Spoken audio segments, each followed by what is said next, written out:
Hi friends, TNEA Tamil Nadu engineering admission உங்களோட online counselling ப்ரொசீஜர்ல ரொம்ப இம்பார்ட்டன்டான ப்ராசஸ் வந்து அலாட்மெண்ட் அண்ட் கன்ஃபர்மேஷன். ஸோ இந்த அலாட்மெண்ட் ஸ்டேஜை நீங்க எப்படி ஹேண்டில் பண்றது அப்படின்றத பத்தி டீட்டெயிலா இந்த வீடியோல பார்க்கலாம். அண்ட் வீடியோ பார்க்க முன்னாடி சேனலை சப்ஸ்கிரைப் பண்ணாதவங்க கண்டிப்பா சேனலை சப்ஸ்கிரைப் பண்ணிட்டு பாருங்க. ஸோ சாய்ஸ் ஃபில் பண்ணி நீங்க காலேஜஸ் எல்லாம் லாக் பண்ணதுக்கு அப்புறம் உங்களோட ரேங்க் அண்ட் கம்யூனிட்டிக்கு ஏற்ற மாதிரி காலேஜஸ் அண்ட் கோர்ஸ் வந்து அலாட் பண்ணுவாங்க. ஸோ அந்த காலேஜ் அண்ட் கோர்ஸ் அலாட் பண்ற பாசிபிலிட்டி எப்படி இருக்கும் அப்படின்னு பார்க்கலாம்.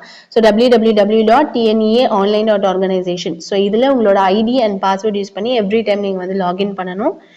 ஸோ உங்களோட அலாட்மெண்ட் வந்து 3 பாசிபிலிட்டிஸா இருக்க சான்ஸ் இருக்கு.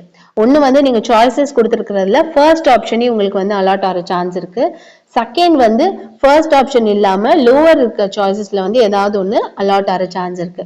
ஸோ அது வந்து செகண்ட். தேர்ட் வந்து நீங்க கொடுத்துருக்க சாய்ஸ்ல வந்து எதுவுமே அலாட் ஆகாம வந்துடும். ஸோ இது வந்து 3 ஸ்டேஜ்.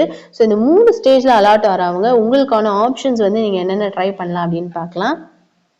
ஸோ உங்களோட சாய்ஸ் லிஸ்ட்ல உங்களோட ஃபர்ஸ்ட் காலேஜே வந்து ஃபர்ஸ்ட் சாய்ஸே வந்து அலாட் ஆயிடுச்சு அப்படின்னா உங்களோட ஸ்க்ரீன் வந்து இந்த ஃபார்மேட்ல இருக்கும்.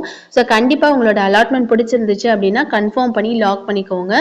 கன்ஃபார்ம் பண்ணி நீங்க லாக் பண்ணாம விட்டுட்டீங்கன்னா நீங்க வந்து நெக்ஸ்ட் ரவுண்டுக்கு மூவ் ஆயிருவீங்க. ஸோ அதனால உங்களோட காலேஜ் அண்ட் கோர்ஸ் வந்து உங்களுக்கு ஃபர்ஸ்ட் சாய்ஸ் அலாட் ஆயிடுச்சு ஓகே அப்படின்னா கண்டிப்பா கன்ஃபார்ம் ஐக்கான் கிளிக் பண்ணி கன்ஃபார்ம் பண்ணிக்கோங்க. ஸோ ஃபர்ஸ்ட் சாய்ஸ் உங்களுக்கு கிடைச்சிச்சு அப்படின்னா உங்களுக்கு வந்து 3 டிஃப்ரெண்ட் ஆப்ஷன்ஸ்ல வந்து நீங்க வந்து செலக்ட் பண்ணிக்கலாம்.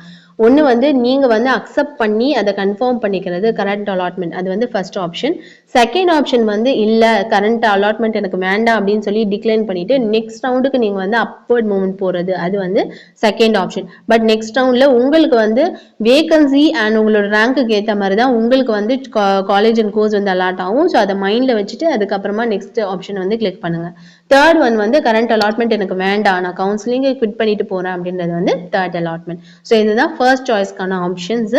அண்ட் உங்களோட ஃபர்ஸ்ட் சாய்ஸ் வந்து உங்களுக்கு அலாட் ஆகல, லோவரா ஏதாவது ஒரு சாய்ஸ் வந்து உங்களுக்கு அலாட் ஆயிருக்கு அப்படின்னா நீங்க வந்து எந்த மாதிரி ஹேண்டில் பண்ணணும் அப்படின்னு பார்க்கலாம். உங்களுக்கு வந்து டிஃப்ரெண்ட் ஆப்ஷன்ஸ் இருக்கும். ஒன்று வந்து நீங்க கரண்ட் அலாட்மெண்ட்டை அக்செப்ட் பண்ணி கன்ஃபார்ம் பண்ணிக்கிறது, அது வந்து ஃபர்ஸ்ட் ஆப்ஷன். செகண்ட் வந்து கரண்ட் அலாட்மெண்ட் அக்செப்ட் பண்ணிக்கிட்டு பட் நெக்ஸ்ட் ரவுண்டுக்கு வந்து பார்ட்டிசிபேட் பண்றது. ஸோ அது வந்து அதுல ஏதாவது காலேஜ் வருதா, ஹையர் ப்ரிஃபரன்ஷியல் ஆர்டர் ஏதாவது வருதா அப்படின்னு அதுக்கு வந்து நீங்க ஒரு ட்ரை கொடுக்கறது, அதுதான் வந்து செகண்ட் ஆப்ஷன். தேர்ட் ஆப்ஷன் வந்து கரண்ட் அலாட்மெண்ட் வேண்டாம் அப்படின்னு டிக்ளைன் பண்ணிட்டு நெக்ஸ்ட் ரவுண்டுக்கு மூவ் பண்றது. ஸோ நெக்ஸ்ட் ரவுண்டுக்கு மூவ் பண்ணி அலாட் ஆகல அப்படின்னா அதோட ஹையர் ப்ரிஃபரன்ஷியல் கிடைச்சிச்சுன்னா அலாட் ஆகும். அப்படி இல்லைன்னா அதுக்கும் நெக்ஸ்ட் ரவுண்டுக்கு நீங்க போறது, அதுதான் வந்து தேர்ட் ஆப்ஷன். ஃபோர்த் ஆப்ஷன் வந்து கரண்ட் அலாட்மெண்ட்டை டிக்ளைன் பண்ணிட்டு நெக்ஸ்ட் ரவுண்டுக்கு மட்டும் பார்ட்டிசிபேட் பண்ணி அந்த வேகன்சியை பொறுத்து அலாட்மெண்ட் வரும், அதுதான் உங்களுக்கு வந்து fourth option. And fifth option வந்து நீங்க வந்து கரண்ட் அலாட்மெண்ட்டை டிக்ளைன் பண்ணிட்டு கவுன்சிலிங்கே வந்து குவிட் பண்ணணும், அதுதான் வந்து ஃபிஃப்த் ஆப்ஷன். பட் குவிட் பண்ணிட்டீங்கன்னா நெக்ஸ்ட் ரவுண்டுக்கு வந்து ஃபர்தர் ரவுண்ட்ஸ்க்கு வந்து நீங்க பார்ட்டிசிபேட் பண்ண முடியாது. ஸோ அது வந்து நல்லா ஞாபகம் வச்சுக்கோங்க. ஸோ அப்வர்ட் மூவ்மெண்ட் போற நீங்க உங்களோட ஆப்ஷன்ஸுக்கு ஏற்ற மாதிரி எப்படி வந்து உங்களுக்கு அலாட்மெண்ட் ஆகும் அப்படின்னு பார்க்கலாம். ஸோ கரண்ட் ஆப்ஷனை வந்து நீங்க கன்ஃபார்ம் பண்ணிட்டு பட் நெக்ஸ்ட் ரவுண்டுக்கு போறீங்க அப்படின்னா உங்களுக்கு எப்படி அலாட்மெண்ட் ஆகும்னா கரண்ட் ஆப்ஷனை விட ஹையர் ப்ரிஃபரன்ஷியல் காலேஜஸ் ஏதாவது கிடைச்சிச்சுன்னா அது வந்து உங்களுக்கு ஆட்டோமேட்டிக்கா லாக் ஆயிரும். அண்ட் நெக்ஸ்ட் வந்து கரண்ட் ஆப்ஷனை டிக்ளைன் பண்ணிட்டு நெக்ஸ்ட் ரவுண்டுக்கு போறவங்க அண்ட் தேர்ட் ரவுண்ட் வரையும் போறவங்க, அதுலயும் கிடைக்கலன்னா தேர்ட் ரவுண்ட் வரையும் போறவங்க, அவங்களுக்கு எப்படி அலாட்மெண்ட் ஆகும் அப்படின்னு பார்க்கலாம். ஸோ நீங்க குவிட் பண்ண அலாட்மெண்ட் வந்து உங்களுக்கு அதை விட ஹையர் ப்ரிஃபரன்ஷியல் கிடைச்சிச்சுன்னா அது ஆட்டோமேட்டிக்கா உங்களுக்கு வந்து லாக் ஆயிரும், அலாட் ஆயிரும். இல்லைன்னா நீங்க வந்து அதை விட லோவரா கிடைச்சிச்சுன்னா நீங்க வந்து தேர்ட் ரவுண்டுக்கு லாஸ்ட் ரவுண்ட் வரையும் போயிருவீங்க. அண்ட் தேர்ட் ஆப்ஷன் வந்து கிடைச்சிருக்க அலாட்மெண்ட்டை டிக்ளைன் பண்ணிட்டு நெக்ஸ்ட் ரவுண்ட் போற பசங்க, ஸோ அவங்க வந்து எப்படி அலாட் ஆகும்னு பார்க்கலாம். உங்களுக்கு அதை விட ஹையர் ப்ரிஃபரன்ஷியல் ஆர்டர் கிடைச்சிச்சுன்னா நீங்க வந்து அலாட் ஆயிரும். அப்படி இல்லைன்னா நீங்களும் வந்து நெக்ஸ்ட் ரவுண்டுக்கு பார்ட்டிசிபேட் பண்ணலாம். அண்ட் அலாட்மெண்ட் அப்போ உங்களுக்கு எந்த சாய்ஸ்லயுமே வந்து அலாட் ஆகல அப்படின்னா நீங்க வந்து என்ன ஆப்ஷன்ஸ் வந்து ட்ரை பண்ணலாம் அப்படின்னு பார்க்கலாம். நீங்க வந்து நெக்ஸ்ட் ரவுண்டுக்கு போய் அதுல ஏதாவது காலேஜ் அலாட் ஆகுதா அப்படின்னு பாக்குறது வந்து ஃபர்ஸ்ட் ஆப்ஷன். ஸோ அதுலயும் கிடைக்கலன்னா லாஸ்ட் ரவுண்ட் வரையும் ஆட்டோமேட்டிக்கா உங்களை எடுத்துட்டு போயிடும். ஸோ அது வந்து ஃபர்ஸ்ட் ஆப்ஷன். செகண்ட் ஆப்ஷன் வந்து நீங்க வந்து நெக்ஸ்ட் ரவுண்டுக்கு மட்டும் பார்ட்டிசிபேட் பண்ணுவீங்க. ஸோ அதுல இருக்க வேகன்சியை பொறுத்து உங்களுக்கு வந்து அலாட்மெண்ட் ஆகும், அது வந்து செகண்ட் ஆப்ஷன்.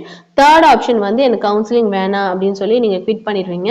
குவிட் பண்ணிட்டீங்கன்னா பட் நீங்க நெக்ஸ்ட் ரவுண்ட் பார்ட்டிசிபேட் பண்ண முடியாது. ஸோ அது மட்டும் நல்லா அவேரா இருந்துக்கோங்க. அண்ட் உங்களுக்கு ஃபைனல் அலாட்மெண்ட் வரதுக்குன்னு ஸ்கெடியூல் டைம் வச்சிருப்பாங்க. ஸோ அந்த டைம் அப்போ திருப்பியும் அகைன் நீங்க வந்து லாகின் பண்ணி பார்த்தீங்கன்னா உங்களோட அலாட்மெண்ட் வந்து வந்துடும். அண்ட் அந்த அலாட்மெண்ட் வந்து நீங்க டவுன்லோட் அண்ட் பிரிண்ட் பண்ணிக்கலாம். ஸோ அதுதான் உங்களோட அலாட்மெண்ட் ஆர்டர். ஸோ எக்ஸாம்பிளுக்கு இந்த மாதிரி தான் உங்களோட அலாட்மெண்ட் ஆர்டர் இருக்கும். ஸோ அலாட்மெண்ட் ஆர்டர் வந்த உடனே லாஸ்டா வந்து காலேஜ் எந்த காலேஜ் அண்ட் கோர்ஸோ கண்டிப்பா அந்த காலேஜுக்கு வந்து நீங்க ரிப்போர்ட் பண்ணிடுங்க. ஸோ இதுதான் உங்களோட final step. So best wishes. Thank you.